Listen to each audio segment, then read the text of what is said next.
اللہ من الشیطان الرجیم بسم اللہ الرحمن الرحیم لا جناح علیکم ان طلقتم النساء ما لم تمسوهن او تفرضوا لهن فریضہ ومتعوهن على الموسع قدره وعلى المقتر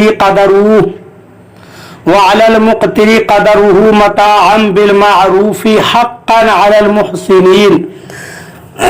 ترجمہ کنز الایمان۔ اللہ کے نام سے شروع جو نہایت مہربان رحم والا۔ تم پر کچھ مطالبہ نہیں اگر تم عورتوں کو طلاق دو جب تک تم نے ان کو ہاتھ نہ لگایا ہو یا کوئی مہر مقرر کر لیا ہو، اور ان کو کچھ برتنے کو دو، مقدور والے پر اس کے لائق اور تنگ دست پر اس کے لائق حسب دستور کچھ برتنے کی چیز، یہ واجب ہے بھلائی والوں پر۔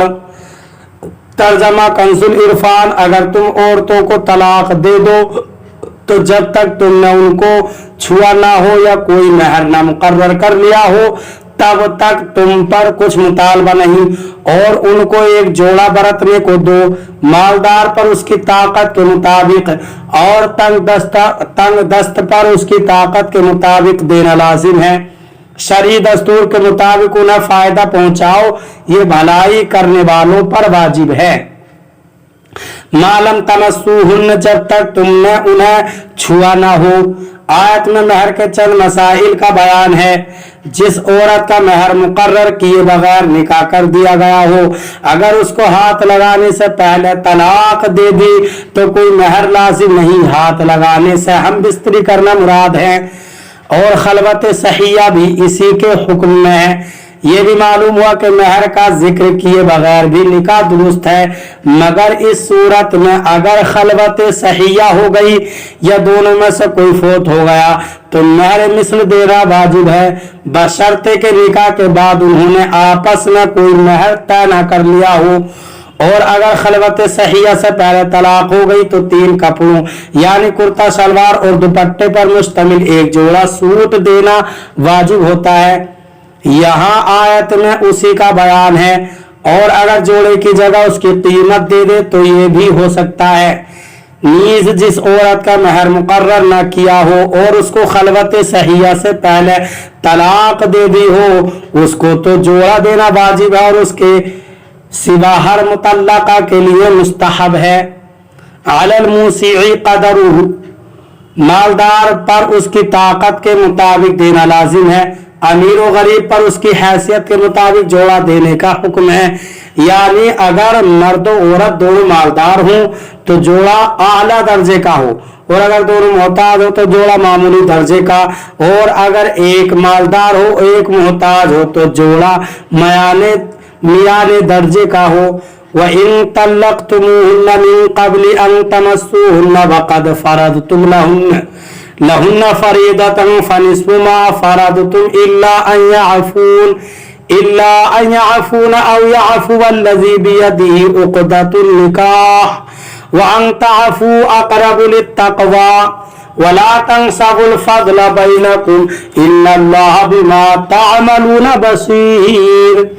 ترجمہ کنز الایمان۔ اور اگر تم نے عورتوں کو بے چھوئے طلاق دے دی اور ان کے لیے کچھ مہر مقرر کر چکے تھے تو جتنا ٹھہرا تھا اس کا آدھا واجب ہے، مگر یہ کہ عورتیں کچھ چھوڑ دیں یا وہ زیادہ دیں جس کے ہاتھ میں نکاح کی گرہ ہے۔ اور اے مرد، تمہارا زیادہ دینا پرہیزگاری سے نزدیک تر ہے، اور آپس میں ایک دوسرے پر احسان کو بھلا نہ دو، بے شک اللہ تمہارے کام دیکھ رہا ہے۔ ترجمہ کنز العرفان۔ اور اگر تم عورتوں کو انہیں چھونے سے پہلے طلاق دے دو اور تم ان کے لیے کچھ مہر بھی مقرر کر چکے ہو تو جتنا تم نے مقرر کیا تھا اس کا آدھا واجب ہے، مگر یہ کہ عورتیں کچھ مہر معاف کر دیں یا وہ شوہر زیادہ دے دیں جس کے ہاتھ میں نکاح کی گرہ ہے۔ اور اے مردو، تمہارا زیادہ دینا پرہیزگاری کے نزدیک زیادہ ہے، اور آپس میں ایک دوسرے پر احسان کرنا نہ بھولو، بے شک اللہ تمہارے کام دیکھ رہا ہے۔ وَإِن طَلَّقْتُمُوهُنَّ مِن قَبْلِ أَن تَمَسُّوهُنَّ، اور اگر تم عورتوں کو انہیں چھونے سے پہلے طلاق دے دو۔ اس آیت میں 6 چیزیں بیان کی گئی ہیں۔ ایک، اگر مہر مقرر ہو اور عورت کے قریب جائے بغیر اسے طلاق دے دی ہو تو مقرر کردہ مہر کا نصف یعنی آدھا دینا پڑے گا۔ مثلا 10,000 مہر تھا تو 5,000 دینا ہوگا۔ 2، اگر عورت اس آدھے میں سے بھی کچھ معاف کر دے تو جائز ہے۔ 3، شوہر اپنی خوشی سے آدھے سے زیادہ دے دے تو بھی جائز ہے۔ 4، شوہر کا اپنی خوشی سے آدھے سے زیادہ دینا تقویٰ ہو، پرہیزگاری کے زیادہ قریب ہے کہ بیوی کو طلاق دینے کے باوجود کوئی زیادتی کرنے کے بجائے احسان سے پیش آ رہا ہے۔ 5، اللہ تعالیٰ کا حکم اگرچہ میاں بیوی میں جدائی ہو رہی ہو تب بھی آپس میں احسان کرنا نہ بھولو، یعنی طلاق کے بعد آپس میں کینہ و عداوت نہ ہو، اسلامی اور قرابت کے حقوق کا لحاظ رکھا جائے۔ اس میں حسن سلوک و مکارم اخلاق کی ترغیب ہے۔ 6، آیت کے آخر میں یہ بھی فرما دیا کہ اللہ تعالیٰ تمہارے اعمال دیکھ رہا ہے، یعنی اس تصور اور اعتقاد کو ہر وقت ذہن نشی رکھو تاکہ تم ظلم و زیادتی سے بچو اور فضل و احسان کی طرف مائل رہو۔ سبحان اللہ، کتنی پیاری تعلیم ہے۔ طلاق کا معاملہ اتنا شدید ہوتا ہے کہ عموماً دونوں فریق جذبہ انتقام میں اندھے ہوتے ہیں اور ایک دوسرے کو جان سے مار دینے کے خواہش مند ہوتے ہیں، لیکن اللہ تعالیٰ کے یہاں پر بھی آپس میں حسن سلوک کا حکم فرما رہا ہے، اور اس میں بھی خصوصاً مرد کو زیادہ تاکید ہے کیونکہ زیادہ ایذا عام طور پر مرد اور اس کے خاندان کی طرف سے ہوتی ہے۔ اللہ تعالیٰ ہمیں قرآن پاک پر صحیح معنی میں عمل کرنے کی توفیق عطا فرمائے۔